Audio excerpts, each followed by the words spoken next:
I just want them to turn their child in. Like they a mother too. So they just could feel my sister pain and turn their son in. Kyrie Brock's son Juelz had just begun his 8th grade journey at Kip Central, but his time there was short-lived, just 2 days. On the night of August 8th, 2023, the 13-year-old texted his mother from the Seabrook area. He was hanging out with friends whom he had known since kindergarten following a bowling outing. After Juelz let his mom know he was ready, she tried to reach out to let him know she'd be there soon, but repeated attempts at calling him were unsuccessful. When the phone was finally answered, it was a friend of her son who uttered the heartbreaking words, "Juelz has been shot."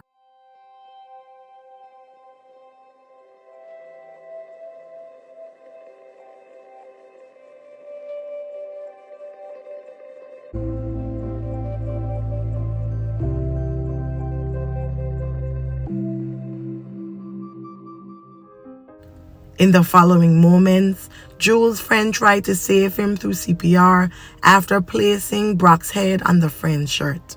Within 15 minutes, Kyrie arrived in the 7700 block of Schubert Street and found her son lying in the driveway of a friend's home prior to the area being cordoned off. The paramedics arrived at 8:19 p.m., only tasked with confirming the devastating loss. The mother recalled that when she first laid eyes on her son, he looked peaceful, as if he were asleep. Initially, New Orleans police did not name any suspects or make any arrests public, although family members asserted that many witnesses saw the brutal attack. In the aftermath, various accounts of the events emerged. It was reported that basketball played a role in the disagreements among the teens. According to one version, a friend of a friend grew upset with Juelz, leading to the tragic discharge incident before the assailant fled. Another perspective suggested that Juelz was an unintended victim in a drive-by discharge incident. In a plea for justice, Kyrie urged the mother of the young suspect to turn her son in for taking Juelz's life. Additionally, his family announced a balloon release in the teen's honor, which was held on August 11th. He went to the movies, the bowling alley, like that stuff he liked to do. When he got finished with his friends, that's when he called for to be picked up. Like 15 minutes she was there, they pick him up. She got out the call, she just found out.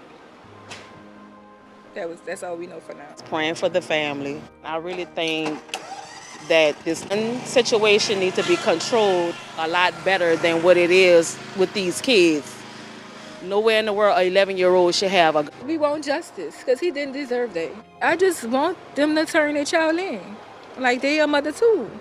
So they just could feel my sister pain and turn their son in. 2 days after the discharge incident, a 14-year-old suspect turned himself in to the NOLA Police Department. He was charged with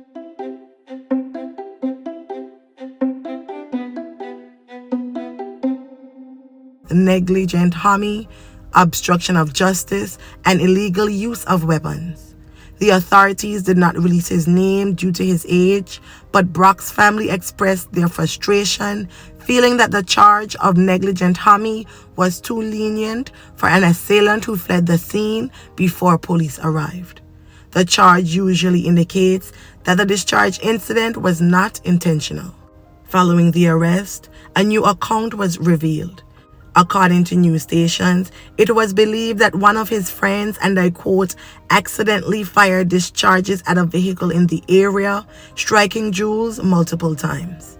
The suspect was booked into the Juvenile Justice Intervention Center, but as of this video, no evidence to support the warrant has been released by authorities. Relatives said they were not familiar with the suspect. Juelz's mother expressed her heart-wrenching grief on Facebook. She highlighted that her son was not a troublemaker and was leading a normal life for a child his age, engaging in activities such as playing video games. During his early years, Juelz was known to eagerly help out at the family's dry cleaning business on Broad Street. The sports enthusiast was known to be vibrant.